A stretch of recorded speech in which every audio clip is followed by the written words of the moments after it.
Hello everyone, I am Palak Chaudhary. Welcome back to this platform. आज के इस लेक्चर में हम डिस्कस करेंगे class 10 science chapter 2 acid bases and salt के आगे के टॉपिक।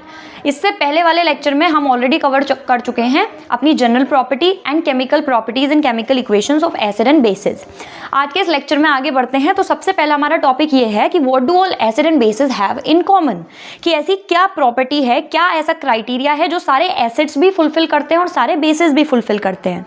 तो इनिशियली ये माना जाता था कि जितने भी एसिड्स होते हैं ना, सब में हाइड्रोजन एटम होता है, ठीक है। लेकिन विद टाइम ये पता चला कि नहीं, जरूरी नहीं है कि जिस भी चीज में हाइड्रोजन हो वो एसिड ही हो। ऐसे बहुत सारे कंपाउंड्स होते हैं जिनमें हाइड्रोजन होते हैं पर वो एसिडिक नहीं होते हैं। तो फिर क्या चीज है भाई जो सारे एसिड में कॉमन है, और वो है H+ आयंस। जितने भी एसिड्स होते हैं, है ना, जितने भी एसिड्स होते हैं वो सब H+ आयंस लिबरेट करते हैं, मतलब हाइड्रोजन आयन रिलीज करते हैं। तो क्या चीज हो गई एसिड की common property, that all acids liberate H+ means hydrogen ion. लेकिन यहां पर एक ध्यान रखने वाली बात यह है कि हाइड्रोजन आयन एसिड सिर्फ तभी लिबरेट करेंगे, तभी रिलीज करेंगे जब उसको आप वाटर के अंदर डालोगे। मतलब अगर आपने एसिड को वाटर के कांटेक्ट में डाल रखा है, पानी के साथ उसको डाल रखा है, एक्वस सॉल्यूशन हमें मिला हुआ है उसका, तभी हमें हाइड्रोजन आयन मिलेंगे। अगर पानी नहीं है, वाटर नहीं है, तब हमें एसिड में से H+ आयंस नहीं मिलेंगे। ये बात ध्यान रखनी है कि सारे एसिड H+ आयंस तो लिबरेट करते हैं, लेकिन कब करते हैं, जब वो वाटर के कांटेक्ट में आ जाते हैं, ठीक है। तो हम ये भी कह सकते हैं कि देखो जितने भी अपना H+ आयन है ये तभी रिलीज होता है जब ये वाटर के मॉलिक्यूल के कांटेक्ट में आता है, ठीक है। तो इससे हमें एक और मिलता है H3O+। तो हम कह सकते हैं कि जितने भी एसिड है, H3O+ हो गया, देखो H+ एसिड में से रिलीज होगा, कब होगा, जब H2O यानी वाटर का मॉलिक्यूल होगा। अब जैसे ही ये साथ में मिले तो एक हाइड्रोजन ये दो ये हो गए तो H3 हो गया, और ये पॉजिटिव चार्ज यहाँ पे आ गया तो H3O+। तो ये हो गई हमारी एसिड की कॉमन प्रॉपर्टी कि सारे एसिड जब भी वाटर के कांटेक्ट में आते हैं तो वो हाइड्रोजन आयन रिलीज करते हैं, ठीक है। बिना पानी के कांटेक्ट के वो हाइड्रोजन आयन रिलीज नहीं करेंगे, ठीक है।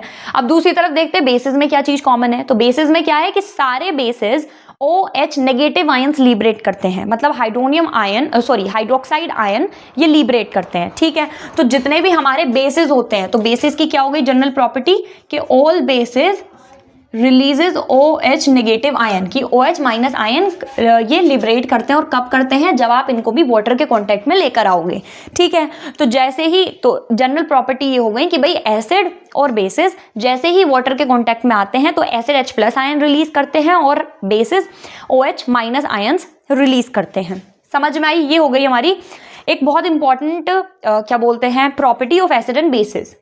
अब यहाँ पर देखो, इससे पहले वाले लेक्चर में न्यूट्रलाइजेशन रिएक्शन पढ़ी है। क्या होती है न्यूट्रलाइजेशन रिएक्शन, कि एसिड और बेस साथ में मिलते हैं, रिएक्शन में हमें जो प्रोडक्ट मिलता है क्या होता है, सोल्ट और वाटर होता है, ठीक है।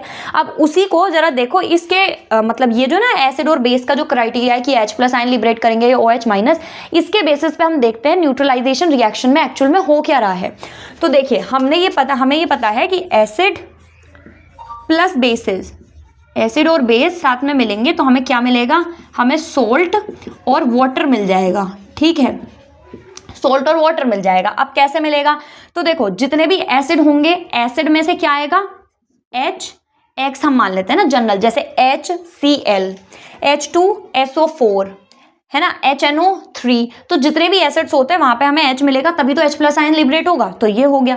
साथ में बेस हम मान रहे हैं, तो बेस में हम मान लेते हैं MOH। M क्या है, ये आगे हमने एक जनरल वो ले लिया, जैसे पोटेशियम हाइड्रोक्साइड, जैसे सोडियम हाइड्रोक्साइड, इस तरह से। अब क्या होगा, जैसी रिएक्शन होती है इनके बीच में, एसिड और बेस के बीच में, तो जो एसिड का ये पार्ट है और बेस का ये वाला पार्ट है, ये साथ में मिल जाते हैं और सोल्ट बना देते हैं। तो X और M साथ में मिलेंगे और क्या बन जाएगा, सोल्ट बन जाएगा। अब बचा क्या, देखो यहाँ पे एसिड में से H बचा, बेस में से OH बचा। अब H और OH साथ में आएंगे और एक H और एक H कितने हो गए, 2 H हो गए। तो हमें क्या मिल जाएगा, H2O। देखो 2 हाइड्रोजन और एक ऑक्सीजन, तो हमें क्या मिल जाएगा, H2O, मतलब वाटर मिल जाएगा। तो एक्चुअल में न्यूट्रलाइजेशन रिएक्शन में क्या हो रहा होता है, कुछ इस तरह की कहानी हो रही है। इसको आयंस के रेस्पेक्ट में अगर हम देखें तो क्या होगा, जैसे ये एसिड को आप वाटर या एक्वस सॉल्यूशन में डालोगे तो इससे हमें क्या मिलेगा, H प्लस आयन मिलेंगे। ये किससे मिल रहे हैं भाई?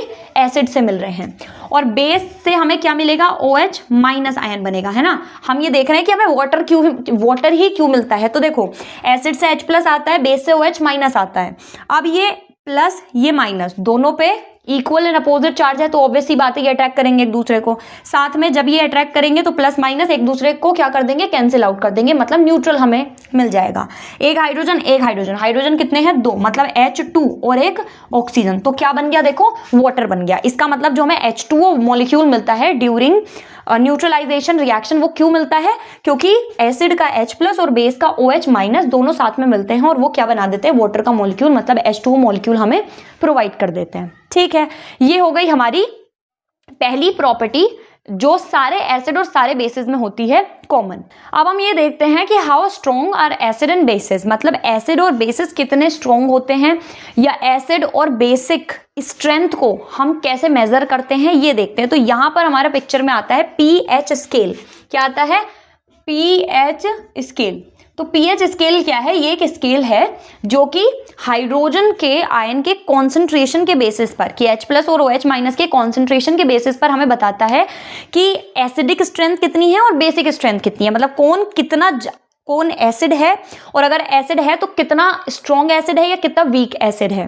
कोई बेस है तो कितना स्ट्रॉन्ग बेस है, कितना वीक बेस है। क्योंकि देखो इससे पहले वाले जो भी हमने इंडिकेटर्स पढ़े थे तो वहां से हम ये तो डिफरेंशिएट कर सकते हैं कि कौन सी चीज एसिड है और कौन सी बेस है, लेकिन कौन सा, अब मान लो मैंने आपको 2 चीजें दी और दोनों ही 2 सॉल्यूशन दिए, दोनों ही क्या है? एसिड हैं। अब आपको अगर मैं ये पूछ लूं कि भाई जो इंडिकेटर्स हैं उनका इस्तेमाल करके आप ये बताइए कि इसमें से कौन सा ज्यादा स्ट्रॉन्ग एसिड है, कौन सा कम स्ट्रॉन्ग एसिड है, तो उसका तो हमारे पास अभी कोई तरीका है ही नहीं, क्योंकि हमने तो सिर्फ ये डिफरेंशिएट करना सीखा है कि एसिड और बेस को मतलब इन्हें अलग अलग करना सीखा है हमने, ठीक है, कलर के बेस पर।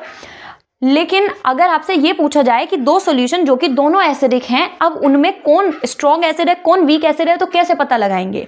या बेस हमें दिए जाएं तो कौन स्ट्रॉन्ग बेस है कौन वीक बेस है, ये हम कैसे पता लगाएंगे? तो उसके लिए यहाँ पर आती है pH स्केल।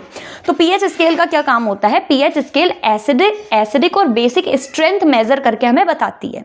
इसमें क्या होता है स्केल में? इसमें 0 से लेकर 14 तक नंबर्स होते हैं ना। देखो यहाँ पे मैं बताती हूँ, इसमें क्या होता है? 0 से लेकर के, ये हमने बना दिया 0, 1, 2, 3, 4, 5, 6, ये हो गया 7, फिर 8, 9, 10, 11, 12, 13 और ये हो गया 14। तो pH स्केल में 0 से 14 तक नंबर्स होते हैं।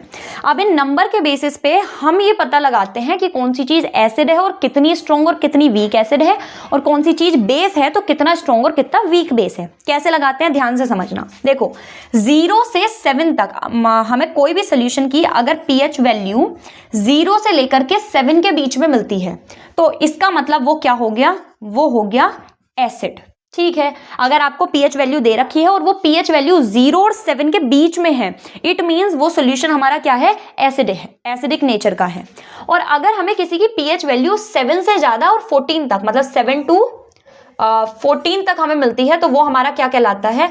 वो हो जाता है हमारा बेस। तो pH वैल्यू के बेस पर एसिड बेस हम कैसे बताएंगे कि अगर 0 से 7 तक हमें कोई 0 और 7 के बीच में कोई वैल्यू मिल रही है तो वो एसिड है, और 7 और 14 के बीच में कोई वैल्यू मिल रही है तो वो क्या हो गया? बेस हो गया। अब देखो 0 और 14 के बीच में एक नंबर है, वो क्या है? 7 क्या है? 0 और 14 के बिल्कुल बीच में लाया कर रहा है। तो अगर आपको किसी चीज की pH वैल्यू 7 मिल गई तो ना तो वो एसिड होगा ना ही वो बेस होगा, और उसको बल्कि उसको हम क्या बोलेंगे? उसको हम बोलेंगे न्यूट्रल, है ना। क्या बोला जाएगा उसको? न्यूट्रल सब्सटेंस हम बोल देंगे, न्यूट्रल सॉल्यूशन जो भी है वो हम बोल देंगे। तो क्या हो गया? ये हमें पता चला कि pH स्केल में 0 से 14 तक नंबर होते हैं। अगर 0 से 7 के बीच में हमें कोई वैल्यू मिल रही है, pH वैल्यू मिल रही है किसी सॉल्यूशन की, तो वो एसिड हो गया। 7 और 14 के बीच में मिल रही है तो वो बेस हो गया, और अगर 7 हमें मिल रही है तो वो हमारा सब्सटेंस कैसा हो गया? न्यूट्रल हो गया। ठीक है भाई, चलो अब ये तो हमने वही बात बता दी, एसिड और बेस वो तो हम ऑलरेडी जानते हैं, हम अपने इंडिकेटर का इस्तेमाल करके भी पता कर सकते हैं कि कौन एसिड है कौन बेस है। नई बात बताओ, तो नई बात ये देखो, अगर हमें ये ध्यान रखना है जो एसिडिक स्ट्रेंथ होती है, जितनी कम वैल्यू आपको मिलेगी, जितना कम नंबर आपको मिलेगा, वो उतना ही स्ट्रॉन्ग एसिड होगा। कैसे? इधर आने पर यहाँ पे ये ना बिल्कुल ओरिजिन है, मान लो ये जो 7 होता है ये ओरिजिन है, इससे जब आप इधर चलोगे तो हमारी जो एसिडिक स्ट्रेंथ है वो इंक्रीज होती जाएगी। एसिडिक स्ट्रेंथ का ट्रेंड क्या है कि वो इधर आने पर इंक्रीज होती जाएगी। जैसे जैसे आप इधर चलोगे तो उसकी एसिड की जो स्ट्रेंथ है वो बढ़ती चली जाएगी। मतलब अगर आपको किसी की पीएच वैल्यू 6 मिली, ठीक है, और एक की पीएच वैल्यू 4 मिली, तो जो 4 वाला होगा वो ज़्यादा एसिडिक होगा। क्यों होगा? क्योंकि जैसे जैसे वैल्यू हमें कम मिलती रहती है एसिडिक स्ट्रेंथ उतनी ही ज़्यादा बढ़ती रहती है। याद रखना इस चीज़ को कि वैल्यू हमें जितनी कम मिलेगी, 7 से जितनी छोटी वैल्यू हमें मिलेगी वो उतना ही ज़्यादा एसिडिक होगा नेचर में। ओके, बेस की बात करें तो बेस में भी फिर इसी ओरिजिन से इधर लगा दो, तो यहाँ पे इधर जाने पे क्या होगा, बेसिक स्ट्रेंथ बढ़ेगी, इधर जाने पे बेसिक स्ट्रेंथ इंक्रीज होती है। मतलब क्या, बेस की जिसकी वैल्यू, जिस सॉल्यूशन की आपको जितनी ज़्यादा वैल्यू मिलेगी वो उतना ही ज़्यादा स्ट्रॉन्ग बेस होगा। फॉर एग्जांपल मैंने आपको 2 सॉल्यूशन दिए और मैंने कहा कि ए और बी 2 सॉल्यूशन है ना। सॉल्यूशन ए की जो पीएच वैल्यू है वो है 8, सॉल्यूशन बी की पीएच वैल्यू है 13। तो देखो हमें पता चल गया 8 और 13 7 से तो बड़े ही हैं। अगर 7 से बड़े हैं तो दोनों क्या है, बेस हैं। अब इसमें कौन ज़्यादा स्ट्रॉन्ग होगा, तो हमारा एक का पीएच वैल्यू कितनी है 8 है और एक की कितनी है 13 है। तो मैंने अभी क्या बताया कि जितनी बड़ी वैल्यू हमें मिलती है बेस में वो उतना ही स्ट्रॉन्ग होता है। इसका मतलब जो 13 नंबर वाला हो जाएगा, जिसकी पीएच वैल्यू 13 हो जाएगी वो स्ट्रॉन्ग बेस हो जाएगा, और जिसकी 8 रहेगी वो उसके कंपैरेटिवली वीक हो जाएगा, वीकर हो जाएगा। ठीक है, सेम हमारा होता है एसिड के साथ में। एसिड में मतलब क्या है कि ये ओरिजिन है, इससे इधर चलोगे तो एसिडिक स्ट्रेंथ बढ़ेगी, इधर चलोगे तो बेसिक स्ट्रेंथ बढ़ेगी। समझ में आई ये बात? अब देखो जैसे मैं कुछ बताती हूँ, मान लो हमारे पास मैंने आपको 5 सॉल्यूशन दे रखे हैं। इमेजिन करो यहाँ पे ये हमने A B C D E 5 मैंने आपको क्या दे रखे हैं, सॉल्यूशन दे रखे हैं। ठीक है, ओके। अब जो पहला सॉल्यूशन है ए, उसकी पीएच हम मानते हैं, उसकी पीएच हमें मिली 7 मान लो, ठीक है, 7 मिल गई पहले वाले की। दूसरे वाले की हमें पीएच वैल्यू मिल गई 2, इसकी हमें मिल गई 12। डी वाले की हमें पीएच मिल गई 9 और ई वाले की हमें पीएच मिल गई मान लेते हैं 6। ये हमें सबकी A B C D E 5 आपको सॉल्यूशन दे रखे हैं, पांचों की जो पीएच रेंज है, पीएच वैल्यू है वो दे रखी है। अब आप मुझे बताइए इन 5 में से कौन कौन से सॉल्यूशन एसिड हैं, एसिडिक नेचर के हैं, कौन कौन से सॉल्यूशन हैं जो एसिडिक नेचर शो करते हैं, बताओ जरा। क्या हमने क्या पढ़ा है? हमने ये सीखा है कि जैसे 7 से जिसकी वैल्यू कम वो एसिडिक स्ट्रेंथ मतलब एसिडिक बिहेवियर शो करेगा। अब यहाँ पे देखो किस किस सॉल्यूशन की वैल्यू 7 से कम है, तो देखो किसकी हमें दिख रही है, एक तो हमें दिख रही है बी की, है ना, एक तो हमें इसकी वैल्यू 7 से कम दिख रही है, और किसकी दिख रही है भाई, एक हमें ई की दिख रही है। इसका मतलब सॉल्यूशन बी एंड सॉल्यूशन ई कैसे हो गए, एसिड। ये दोनों सॉल्यूशन हमारे कैसे हो गए, ये दोनों सॉल्यूशन हो गए हमारे एसिडिक नेचर के, एसिडिक नेचर के। ठीक है, कैसे हो गए दोनों सॉल्यूशन, एसिडिक नेचर के। क्यों हो गए? क्योंकि हमने अभी देखा है pH according to pH scale 7 से जिस कम वैल्यू अगर हमें मिलती है तो वो हमारा एसिडिक बिहेवियर शो करता है। ओके, अब मैं आपसे पूछूं, चलो अब बताओ बेस कौन कौन से हैं भाई इसमें। तो बेस क्या होते हैं, जिनकी पीएच रेंज 7 और 14 के बीच में रहती है वो क्या हो जाते हैं, बेस हो जाते हैं। तो बताओ जरा कौन कौन सा बेस है इसमें। तो देखो ए की तो 7 है तो बेस तो है नहीं वो, क्योंकि 7 से बड़ी और 14 तक होनी चाहिए। सी और डी दोनों का 12 और 9 7 से तो बड़े ही हैं दोनों। इसका मतलब ये दोनों solution number C and D कैसे हैं नेचर में, they are basic in nature, है ना। मतलब ये कैसा बिहेवियर शो करेंगे, बेसिक बिहेवियर शो करेंगे। ठीक है, एक और बचा ए, इसका और बता दो ये क्या है। तो देखो जिसकी पीएच 7 वो ना एसिड ना बेस, ना इधर का ना उधर का, बीच का है, मतलब क्या है, न्यूट्रल है। तो ये जो हमें ए मिलेगा ये हमारा कैसा हो जाएगा, ये हमारा हो जाएगा न्यूट्रल सॉल्यूशन। समझ में आया? ठीक है, सही है। अब इसी सॉल्यूशन मतलब इसी क्वेश्चन को थोड़ा सा और वो करते हैं। और अब आप मुझे बताइए एसिड हमारे पास क्या क्या है, बी और ई एसिड है। अब बी और ई में ये बताओ कौन सा ज्यादा स्ट्रॉन्ग एसिड है और कौन सा कम स्ट्रॉन्ग एसिड है। बी और E both are acidic in nature, है ना। अब इन दोनों में बताओ कौन स्ट्रॉन्ग एसिड है, कौन वीक एसिड है। कैसे बताएंगे? बता सकते हैं भाई, हमने देखा है इधर जाने पे एसिडिक स्ट्रेंथ बढ़ती है, मतलब वैल्यू जितनी छोटी होती जाएगी वो उतना ही ज्यादा क्या होता जाएगा, स्ट्रॉन्ग एसिड होता जाएगा। तो देखो बी की वैल्यू 2 है, ई की वैल्यू 6 है, तो बताओ कौन ज़्यादा स्ट्रॉन्ग एसिड हुआ? जिसकी वैल्यू कम वो ही ज़्यादा स्ट्रॉन्ग एसिड हुआ। इसका मतलब जो बी है वो ई से ज़्यादा स्ट्रॉन्ग एसिड है। ठीक है, तो क्या हमें पता चला? ये जो बी है ये ज़्यादा स्ट्रॉन्ग एसिड है। क्यों? क्योंकि इसकी वैल्यू कम है। जितनी कम वैल्यू होती है उतना ही ज़्यादा एसिडिक नेचर होता है। ठीक है, बेस में बताइए भाई, सी और डी दोनों बेस हैं। अब इसमें बताओ कौन स्ट्रॉन्ग बेस है और कौन वीक बेस है। कैसे बताओगे? बता सकते हैं, इधर जाने पे बेसिक स्ट्रेंथ बढ़ती है, मतलब जितनी ज़्यादा वैल्यू आपको मिलेगी। देखो ऐसा ना, एसिड में जितनी कम वैल्यू और बेस में जितनी ज़्यादा वैल्यू, ये होता है। तो अब बेस में बताओ सी और डी में कौन ज़्यादा स्ट्रॉन्ग बेस हो जाएगा? तो सी की pH वैल्यू है 12, डी की है 9। किसकी ज़्यादा है? 12 बड़ी है। तो जितनी ज़्यादा वैल्यू होती है वो उतना ही बेसिक नेचर का होता है। इसका मतलब यहाँ पे जो सी है वो ज़्यादा स्ट्रॉन्ग बेस है। समझ में आया? ठीक है, इसको एक बार ढंग से समझ लो, ये चीज ध्यान रख लो कि क्या है, 0 से 14 तक यहाँ पे pH उद्देयी होती है। 7 और 0 के बीच में जो होती है वो एसिड होता है। 7 और 14 के बीच में जो होता है वो बेस होता है। 7 न्यूट्रल होता है। अगर वैल्यू जितनी छोटी हो जाएगी वो उतना ही स्ट्रॉन्ग एसिड हो जाएगा, वैल्यू जितनी बड़ी होती जाएगी वो उतना ही स्ट्रॉन्ग बेस होता जाएगा। क्लियर हो गया होगा आई थिंक। ठीक है, अब आगे देखते हैं कि ये जो pH हम पढ़ रहे हैं ना, ये जो पूरा हमने स्केल पढ़ी, pH हम पढ़ रहे हैं कि किसी की इतनी है, किसी की उतनी है, कोई एसिडिक शो कर रहा है, बेसिक। तो क्या इस pH रेंज का हमारी रियल लाइफ में कोई इफेक्ट पड़ता भी है या नहीं पड़ता है? अब आप जान के हैरान हो जाओगे कि जो भी हमारी pH रेंज होती है ये हमारी लाइफ में बहुत ज़्यादा इंपॉर्टेंट इफेक्ट प्ले करते हैं, है ना। डाइजेशन से लेकर के हमारी ओरल कैविटी और मतलब टूथ डिके या फिर प्लांट, एसिड रेन, एनवायरनमेंट, इन सारी चीज़ों में pH रेंज का बहुत इंपॉर्टेंट इफेक्ट होता है। अब देखते हैं एक एक करके कि भाई क्या क्या होता है, pH रेंज के क्या क्या इफेक्ट हैं जो हम अपने आसपास के एनवायरनमेंट में देखते हैं। ओके, यहाँ पे मैंने लिख लिए हैं कि इंपॉर्टेंस क्या क्या होते हैं pH वैल्यू की हमारी एवरीडे लाइफ में। सबसे पहले हमें यहाँ पे दिख रहा है plants and animal are pH sensitive, मतलब plant, animal, living beings, aquatic animal, जितने भी लिविंग ऑर्गेनिज्म हैं वो सारे pH सेंसिटिव होते हैं। मतलब क्या है?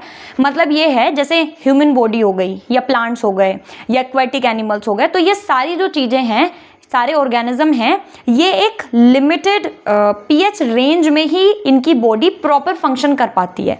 अगर बॉडी की pH उससे कम या ज़्यादा हुई तो फिर बॉडी में प्रॉब्लम आनी शुरू हो जाती है। जैसे कि जो ह्यूमन की बॉडी की pH रेंज है वो कितनी है? 7.0 to 7.8, मतलब इंसानी शरीर कि pH नॉर्मल pH रेंज कितनी है? 7.0 जो कि न्यूट्रल है से लेकर के 7.8 तक। अगर इससे ऊपर नीचे pH होता है तो फिर बॉडी प्रॉपरली वर्क नहीं कर पाती है, इरिटेशन या ये सारी चीज़ें हो जाती हैं। ठीक है, तो ह्यूमन बॉडी प्रॉपर फंक्शन जब करती है तो जो नॉर्मल pH है ह्यूमन बॉडी का वो कितना है? 7.0 to 7.8 है। ठीक है, उसके बाद बात करते हैं जब बारिश होती है, अगर बारिश के पानी की pH 5.6 से कम हो गया, मतलब बारिश का जो पानी है उसकी pH हमने देखी अगर 5.6 तक है तो ठीक है, लेकिन अगर 5.6 से कम pH वैल्यू उसकी हो गई तो वो कहलाई जाती है एसिड रेन। आपने छोटी क्लासेस में पढ़ा होगा एसिड रेन के बारे में। क्या होता है कि जब सल्फ्यूरिक एसिड, नाइट्रिक एसिड, ये सारे एसिड ऊपर एटमॉस्फेयर में मतलब ये ना गैसेज एटमॉस्फेयर में प्रेजेंट होती हैं, फिर जब बारिश होती है तो वो बारिश के पानी में मिल जाते हैं और पानी में मिल करके वो क्या बना देते हैं? एसिड बना देते हैं, और उससे ओवरऑल क्या होता है? पानी का जो pH वैल्यू है वो कम हो जाती है। पर कितनी कम हो जाती है? तो अगर 5.6 से कम pH वैल्यू हो गई, इट मीन्स वो बारिश का पानी अब कैसा हो गया? एसिडिक नेचर का हो गया।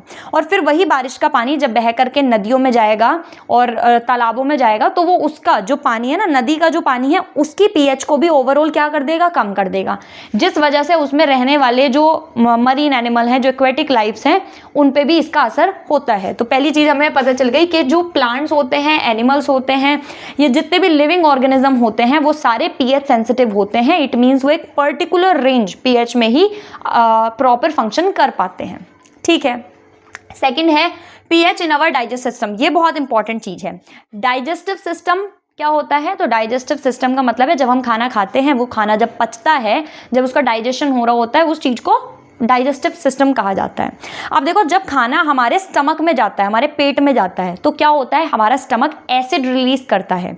एंड कौन सा एसिड रिलीज करता है? हाइड्रोक्लोरिक एसिड, HCl रिलीज करता है। वही एसिड जो काफ़ी मतलब अगर हम उसको कॉन्सेंट्रेटेड फॉर्म में देखें तो वो काफ़ी कोरोसिव होता है नेचर में।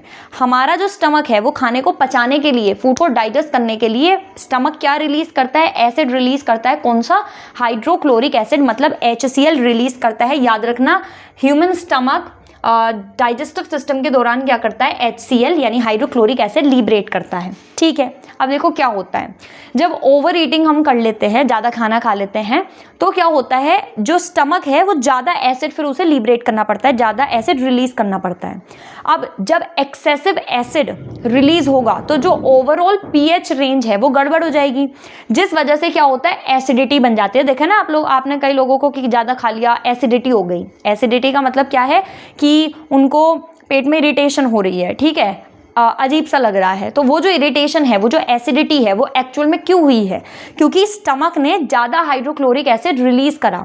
उस ज़्यादा hydrochloric acid, excessive HCl release की वजह से क्या हो गया, जो ओवरऑल pH है स्टमक की वो गड़बड़ हो गई, और उसी चीज़ से बनता है एसिडिटी। ठीक है, अब क्या एसिडिटी को ठीक करने का कोई सुझाव है? बिल्कुल है। आप मुझे बताओ, एसिड है ना, हमारे स्टमक में एसिड रिलीज हो रहा है। एसिड को न्यूट्रलाइज अगर मुझे करना है, मतलब उसके असर को खत्म करना है, तो क्या करना पड़ेगा? बेस इंट्रोड्यूस करना पड़ेगा। ठीक है, न्यूट्रलाइजेशन रिएक्शन तो हम पढ़ चुके हैं। तो अगर हमें एसिड के असर को खत्म करना है तो एक उसका तोड़ है, क्या है कि बेस ले आओ उसके पास। तो अगर हम अपने बॉडी में जैसे इनो लेते हैं या कोई और चीज़ लेते हैं, तो वो चीज़ें क्या करती हैं, वो बेसिक होती है नेचर में, उनको एंटी एसिड बोला जाता है। एंटी एसिड क्या होते हैं, यहाँ पे मैं लिख रही हूँ, क्या बोला जाता है उनको? Anti acid. ये क्या होते हैं? ये ऐसे सब्सटेंसेस होते हैं जो कि एसिडिटी को खत्म करने में हेल्प करते हैं, एसिडिटी से रिलीफ लाने में मदद करते हैं, उनको एंटी एसिड बोला जाता है। अब देखो खास बात क्या होती है, जो ये एंटी एसिड होते हैं ना, ये बेसिक होते हैं नेचर में। ठीक है, तो एसिड हमारे बॉडी के अंदर है, हमारे स्टमक के अंदर एसिड है, हमने एक बेस इंट्रोड्यूस कर दिया, एसिड और बेस साथ में मिलेंगे, न्यूट्रलाइजेशन रिएक्शन होगी और दोनों का असर क्या हो जाएगा? खत्म हो जाएगा। तो यहाँ पे हमारा हो गया pH। डाइजेस्टिव सिस्टम में क्या रोल है इसका। उसके बाद चलते हैं, तो देखो टूथ डिके, ये क्या है? दांत खराब हो जाते हैं लोगों के, है ना। तो जो हमारा माउथ है, जो हमारी जो मुंह है, उसका जो एक नॉर्मल pH रेंज है वो कितना होता है? 5.5 5.6 इतना होता है। अगर 5.5 से कम pH रेंज हमारे माउथ की हो गई, मतलब हमारे मुंह का जो pH रेंज है वो 5.5 से कम हो गई, pH वैल्यू 5.5 से कम हो गई, तो क्या होना शुरू हो जाएगा? तो हो जाएंगे दांत खराब। कैसे, क्या होता है दांत खराब की कहानी क्या है और ये pH से कैसे रिलेटेड है? तो देखो, हमारे जो दांत होते हैं ना, आपने पढ़ा होगा, दांत में 3 लेयर होती हैं। तो जो सबसे आउटर मोस्ट लेयर होती है, ठीक है, जिसको क्राउन भी बोलते हैं, वो जो आउटर मोस्ट लेयर है उसको एनामल कहा जाता है। तो जो हमारे दांत में जो वाइट मतलब जो हमें दिखता है, जो विजिबल पार्ट होता है, हार्ड पार्ट होता है, उसको एनामल कहा जाता है, जो किससे मिलकर के बना हुआ होता है? कैल्शियम हाइड्रोक्सी एपेटाइट से मिलकर के बना हुआ होता है। ठीक है, अब ये जो एनामल है, this is the hardest substance of a human body. हमारे बॉडी में जितने भी ऑर्गन्स हैं, तो हमारे बॉडी का सबसे हार्डेस्ट जो ऑर्गन है, हम कह सकते हैं, या हार्डेस्ट जो सब्सटेंस हमारी बॉडी में प्रेजेंट है, वो क्या है? एनामल है। मतलब हमारे दांत का बाहरी पार्ट है, जो क्राउन पार्ट होता है, जो एनामल होता है। ठीक है, सही है, ये याद रखना। एनामल किससे मिलकर बनता है? कैल्शियम हाइड्रोक्सी एपेटाइट से मिलकर के बनता है, और ये क्या होता है? पूरे बॉडी का सबसे हार्डेस्ट सब्सटेंस होता है, सबसे कठोर सब्सटेंस होता है। अब क्या है, एनामल को ना पानी से कोई फर्क नहीं पड़ता, मतलब पानी से इसमें कोई भी कोरोसिव या कोई भी ऐसा चीज़ नहीं आती, पानी से बिल्कुल ख़राब नहीं होता। लेकिन जब क्या होता है, जब हम खाना खाते हैं और खाना खाने के बाद में हमारे मुंह में, हमारे दांतों के बीच में जो फूड के छोटे छोटे पार्टिकल या शुगर का कुछ पार्टिकल है ना, कार्ब से, या जो फूड के पार्टिकल हमारे मुंह में रह जाते हैं, तो वहाँ पे जन्म लेते हैं बैक्टीरिया, और वो बैक्टीरिया उस खाने को क्या करते हैं? खाना शुरू कर देते हैं। जब वो उस खाने को खाएंगे, फिर उसके बाद में वो क्या है? वेस्ट, हमारे मुंह में वेस्ट निकालेंगे, और वो जो वेस्ट होता है उसकी वजह से क्या हो जाता है? हमारे माउथ का जो pH रेंज है वो कम हो जाती है। ठीक है, तो क्या हो रहा है कि जब हम खाना खा रहे हैं, खाना खाने के बाद जो बचे कुछ छोटे छोटे पार्टिकल्स हमारे दांतों के बीच में अटके रह गए, वहाँ पे बैक्टीरिया आएगा, वो उसको डिग्रेड करेगा, और जो वो वेस्ट रिलीज करेगा उसकी वजह से क्या हो जाएगा? एसिडिक होता है वो नेचर में, और उसकी वजह से क्या हो जाएगा? ओवरऑल जो pH है माउथ की, वो 5.5 से धीरे धीरे कम होती जाएगी। अब जैसे एसिडिक स्ट्रेंथ बढ़ती, मतलब एसिडिक रेंज बढ़ती जाती है, हमारे माउथ का जो pH वैल्यू है वो कम होती जाती है, तो जो एनामल है ये उस मतलब एनामल पे वो अटैक कर देता है। ठीक है, तो जब एसिडिक हो जाएगा हमारे माउथ का जो रेंज है, मतलब हमारे माउथ की जो भी pH है 5.5 से कम हो गई, मतलब क्या हो गया, पूरा एसिडिक बिहेवियर हो गया। अब वो जो एसिडिक पार्ट है वो हमारे दांत के एनेमल को यानी आउटर मोस्ट पार्ट को धीरे धीरे बेकार करना शुरू कर देगा, और उसी वजह से फिर धीरे धीरे क्या हो जाते हैं, दांत खराब हो जाते हैं, यानी टूथ डिके हो जाते हैं। ठीक है, तो हमें समझ में आया क्या होता है, कैसे कहानी होती है दांत खराब होने की। तो अब इसको कैसे ठीक करा जाए? बिल्कुल ठीक करा जा सकता है, 2 बार दिन में ब्रश करो, काम खत्म। मतलब खाना खाने के बाद ब्रश करना क्यों सजेस्ट किया जाता है? क्योंकि ब्रश करने से क्या होता है, जो पार्टिकल्स हैं, जो बचे कुचे पार्टिकल्स हैं, वो हमारे दांतों के बीच में जो अटके हुए हैं वो निकल जाते हैं। अब वो निकल जाएंगे तो फिर बैक्टीरिया को कोई खाना मिलेगा नहीं, जब उसे कोई खाना मिलेगा नहीं तो फिर हमारा क्या है, pH जो कम हो रही है धीरे धीरे वो भी कम नहीं होगी। लेकिन एक बात का ध्यान रखना होता है कि जो भी हम टूथपेस्ट यूज करते हैं तो वो बेसिक होना चाहिए नेचर में, उसमें थोड़ा बहुत, अब ऐसा नहीं है कि बिल्कुल जिसकी pH रेंज 14 है, कुछ आपने उठाया कोई बेस और दांतों पर रगड़ना शुरू कर दिया, नहीं। एक माइल्ड बेस टूथपेस्ट इस्तेमाल करा जाता है ताकि जो माउथ के अंदर जो एसिड है उसको वो न्यूट्रलाइज कर सके। ठीक है, तो देखो कितनी इंटरेस्टिंग कहानी है, ये भी हो गई। इसके बाद चलते हैं एनिमल एंड प्लांट्स पे, ये भी बहुत इंटरेस्टिंग है। कभी आप लोगों को चींटी ने काटा है या मधुमक्खी काट देती है ना, तो क्या होता है, तो हमें बहुत इरिटेशन होती है, बहुत ज़्यादा खुजली होती है। क्यों होती है भाई वो? क्योंकि जैसे हनी बी हो गई या फिर चींटी हो गई, तो ये जब हमें काटते हैं तो ये असल में हमारी बॉडी के अंदर एसिड रिलीज कर देते हैं। कौन सा एसिड? Methanoic acid. तो हनी बी हो गई, चींटी काटती है, तो ये वाली जो चीज़ें हैं ये जब काटते हैं तो ये जो डंक इनका होता है, यानी जब ये काटते हैं तो वो हमारी बॉडी के अंदर क्या इंजेक्ट कर देते हैं, मिथेनोइक एसिड इंजेक्ट कर देते हैं। माइल्ड एसिड होता है, लेकिन जितने पार्ट में ये एसिड रहता है, जितने पार्ट में उसका असर रहता है, उस पार्ट में उस एसिड के प्रेजेंस की वजह से हमें खुजली, इरिटेशन, ये इचीनेस, ये सारी चीज़ें हो जाती हैं। ठीक है, अब एक और चीज़ है, नेटल लिप्स का यहाँ पे दे रखा है। नेटल लिप्स क्या होती है, तो जैसे कोई पहाड़ी इलाका है या कुछ है तो ऐसी जगह पे घास होती है जिसको टच करने पे क्या हो जाता है, खुजली होनी शुरू हो जाती है ना, घास जैसा कुछ होता है, उसको टच कर लिया तो वो खुजली होनी शुरू हो जाती है। क्यों होती है वो? क्योंकि उसकी जो स्टिंग होती है, मतलब उसका जो उसकी जो लीव्स होती हैं, पत्तियां होती हैं, उस पर भी क्या होता है, मिथेनोइक एसिड होता है। आप टच करते हो तो वो इंजेक्ट हो जाती है हमारी बॉडी के अंदर, और वो मिथेनोइक एसिड की वजह से हमें खुजली होनी शुरू हो जाती है। तो यहाँ पे हमने ये देखा कि देखो चींटी, मधुमक्खी, ये सारी चीज़ें भी अपने साथ क्या लेकर घूमती हैं, एसिड लेकर घूमती हैं। तो ये जब हमें काटती हैं तो असल में क्या हो रहा है, हमारी बॉडी के अंदर एसिड डाल रही हैं, और उसी वजह से हमें स्वेलिंग आती है, इरिटेशन होती है, इचीनेस होता है, ये सारी चीज़ें हो जाती हैं। अब इसको ठीक कैसे करा जाना चाहिए? बहुत आसान है, जब भी अगली बार आपको चींटी काटे तो उसके ऊपर साबुन लगा लो। क्यों लगा लो? क्योंकि सोप क्या होता है, बेसिक होता है नेचर में। एसिड हमारे पास है, बेसिक चीज हमने उसके ऊपर रब कर ली तो उससे क्या हो जाएगा, न्यूट्रलाइजेशन हो जाएगा काफी हद तक, और आपको राहत मिल जाएगी। ठीक है, तो ये सारी चीजें वो हैं जो हमें ये बताती हैं कि भाई pH जो हम अभी तक पढ़ के आए थे वो एक्चुअल में हमारी एवरीडे लाइफ में काफी इंपॉर्टेंट रोल प्ले करता है, हमारे दांतों से लेकर हमारे पेट तक, और क्या बोलते हैं, बारिश से लेकर के मरीन लाइफ तक, प्लांट्स तक, एनिमल्स तक, साथ में चींटी के काटने तक। और ये सारी चीज़ों में क्या चीज़ इंपॉर्टेंट रोल प्ले करता है, pH काफ़ी इंपॉर्टेंट रोल प्ले करता है। तो यहाँ पे इसके साथ में ये हो गया हमारा ये पूरा टॉपिक। अब हम आगे की जो चीज़ बची है, अब सोल्ट बचा हुआ है ना, कि सोल्ट क्या होता है, पहले तो थोड़ा सा उसका इंट्रोडक्शन, और उसके बाद कुछ इंपॉर्टेंट सोल्ट को हम फॉर्म करेंगे कि कैसे बनाएंगे हम उनको, वो हम पढ़ेंगे। तो ये जो चीज़ है, सोल्ट का जो पार्ट है, वो हम अपने नेक्स्ट लेक्चर में कवर करेंगे। इस लेक्चर में सिर्फ इतना ही। आई होप आप सबको समझ में आया होगा। अब हम मिलते हैं अपने नेक्स्ट वीडियो में, तब तक के लिए थैंक यू।